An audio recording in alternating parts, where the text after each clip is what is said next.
आजकल जो समाज में नारी की स्थितियां हैं उसको लेके थोड़ा सा मैंने कुछ लिखा हुआ है। पंचकन्या स्मृत नित्यम महापातक नाश, अर्थात अहिल्या, द्रौपदी, कुंती, तारा तथा मंदोदरी, जिनके स्मरण मात्र से आपके बुरे कर्म, जिसे पाप कहा जाता है, उन्हें संभाला जा सकता है। भारत माता कहे जाने वाले भारत में नारी को पूजा जाता है, लेकिन विडंबना यह है कि वैदिक युग से आधुनिक वर्तमान युग तक नारियों को बस परखा जाता है। हम जिस युग में जीते हैं वहां नारियों का पतिव्रता होना किसी दैवीय अनुभूति से कम नहीं, और वहीं पतिव्रता जैसा कोई शब्द नहीं। जहां महिलाएं परिवार की सभी अनिवार्य जरूरतों का ख्याल रखती हैं, वहीं दूसरी ओर अपनी रोजी रोटी के लिए अपने परिवार में ही संघर्षरत। एक ओर हमारे देश को महिला राष्ट्रपति से नवाजा, और दूसरी ओर महिलाएं, विशेषकर ग्रामीण महिलाएं, इस समाज और वक्त की वो कठपुतलियां हैं जिन्हें नचाने या उनका नाच देखने में हर तबके का वर्ग उत्साहित है। स्त्री, इसकी व्युत्पत्ति स्त्रीय धातु से ली गई है, जिसका अर्थ है लज्जा से सिकुड़ना। मेरी समझ में लज्जा तो आंखों की है ना। एक स्त्री को देखा जाता है कि उसके बाल एक उचित लंबाई तक हो, स्तनों में उचित उभार हो, नयन नक्श उचित दूरी पर उकेरे हो। मान लीजिए मान लीजिए अगर ये सब उचित उचित ना हो तो क्या इस तरह से एक स्त्री को स्त्री ना मानना उचित है? महिलाओं से ही क्यों मृदुभाषी, शांत और अपना मन साधते हुए चुप रहने की अपेक्षा की जाती है? उनसे निश्चित तरीके से चलने, बात करने, बैठने और व्यवहार प्रदर्शित करने की अपेक्षा होती है। वहीं पुरुष अपनी इच्छानुसार कैसा भी वेश, कैसे भी चाल, ठेठ व्यवहार प्रदर्शित कर सकता है। प्रबल समाज ही कन्याओं को देवी का दर्जा देते हैं, अपना वंश चलाने महिलाओं की को किराए पर लेते हैं। दुर्गा, काली, पार्वती, सरस्वती और भी न जाने कितने आदि नामों के सामने अगरबत्तियां जलाते हैं। लेकिन विकृत सोच के ये समाजी लोग स्त्री को अर्धांगिनी, सहभागिनी ना मानते हुए अपनी जरूरत के अनुसार उपभोग करने वाली वस्तु मानते हैं। एक ऐसा गुलाम मानते हैं जिसे वो बाजार में बेच भी सकते हैं और बाजार से खरीद कर अपना आत्मसुख भी जी सकते हैं। पुराणों के अनुसार स्त्रियों का वर्णन कुछ इस तरह से: वह स्त्री पतिव्रता है जो भोजन देने में माँ की भांति, सेवा में दासी की भांति, संभोग में अप्सरा की भांति तथा विपत्ति में मंत्री की भांति काम करने वाली। यहाँ ना ही स्त्री के अंतर्मन को जानने की बात कही और ना ही नारी के अधिकारों। एक वक्त के बाद स्त्री को परतंत्र बना दिया गया, या यूं कहें कि नारी परतंत्र हो गई। और यहाँ ये कहना बिल्कुल उचित है कि औरत की इस दशा में होने की 60% भागीदारी औरत की ही है। पिता ने बाल विवाह करवाया और कम उम्र में विधवा होने पर माँ रूपी सास ने सती होने पर मजबूर किया। शिक्षा, संपत्ति, स्वतंत्रता, ये सब पुरुषों को सौंपा, और महिलाओं को दिया झाड़ू, बेलन, सिंदूर, काली मोती, बेड़ियां, बच्चों की जिम्मेदारी, मकान को घर बना सके, बस इतनी ही समझदारी। आज ऑपरेशन गंगा, ऑपरेशन दैवीय शक्ति जैसे ऑपरेशन नारियों के सम्मान को तो बढ़ाते हैं, लेकिन लोग आज भी बेटे की चाहत में बेटियां बढ़ाते हैं। आज भी महिलाओं का लिटरेसी रेट पुरुषों के मुकाबले बहुत कम है। महिलाएं आज भी अपने अधिकार पर अधिकार से अधिकार नहीं जता सकती। जिन्हें हम संस्कृति कहते हैं उन्हें परंपरा बना दिया गया, लेकिन ये सिर्फ नारियों के लिए। संस्कार हम नारियों के लिए कब बोझ बन गए, ये सही मायने में औरतों को पता भी नहीं लगा कि कब वे व्यक्ति से वस्तु बन गई। हमारा समाज समाज से कब पुरुष प्रधान समाज बन गया। इस वर्चस्व में नारी कब दब गई, कब वो महारानी से गुलाम बनी, कब शौक और साज सज्जा की सुहागी चूड़ियां उसकी बेड़ियां बन गई, कब पैरों की खनकती पायल लक्ष्मण रेखा बन गई, और कब स्त्री की देह बस नुमाइश की वस्तु बन गई। उसकी अपनी भावनाएं, सोच, मंशाएं, अभिलाषाएं, आशाएं, आकांक्षाएं, ये सब उसके पसीने पोंछते आंचल में कब समा गई, ये वो खुद भी नहीं जानती। आज की नारी अगर पाश्चात्य सभ्यता के वस्त्रों को पहने तो समाजी नजरें उसे नजरों से ही मार डाल।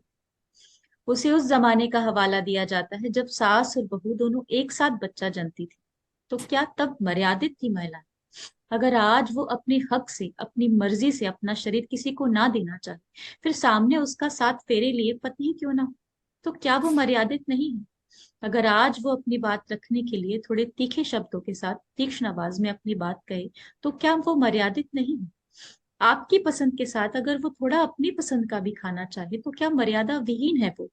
थोड़ा भी रूढ़िवादी परंपरा के रिवाजों से हटकर अगर कुछ भी महिला या लड़की ने किया, तो उन चार लोगों, जिनका हवाला शायद 10 में से 6 परिवारों में दिया ही जाता है, लेकिन वो होते हैं समाज को समाज से छीनने वाले, उन चार लोगों का तख्ता सामने रख दिया जाता है। ये लड़की तो हाथ से निकल गई। ये वाक्य परिवार के हर सदस्य की जबान पर होता है। लड़का हाथों में दबा रहता है। आप लड़की को दबाकर पकड़ना क्यों चाहते हैं? हाथ थाम कर भी तो साथ दिया जा सकता है ना। लड़की पर विश्वास ना करके आप उसकी उम्र को दोषी बना देते हैं, जबकि सत्य तो ये है कि आपने कभी उस पर भरोसा किया ही नहीं। और लास्ट में अपनी बात को मैं कुछ लाइन से खत्म करना चाहूंगी कि उन्मत्त प्रेम की प्यास है, उन्मत्त प्रेम की प्यास है, ये तृष्णा बुझे एक नारी की ये अरदास। तुम अगर आओ पास, तुम अगर आओ पास तो ना देना प्यार साथ ख्वाब एहसास। तुम अगर आओ पास तो ना देना प्यार साथ ख्वाब एहसास। तुम बस उसे देना भरोसा, वो रुतबा अपने आप बना ले। तुम उसे इज्जत देना क्योंकि उसके पास बस यही खास है। नारी का आत्मसम्मान ही उसकी विशिष्ट पहचान। Thank you.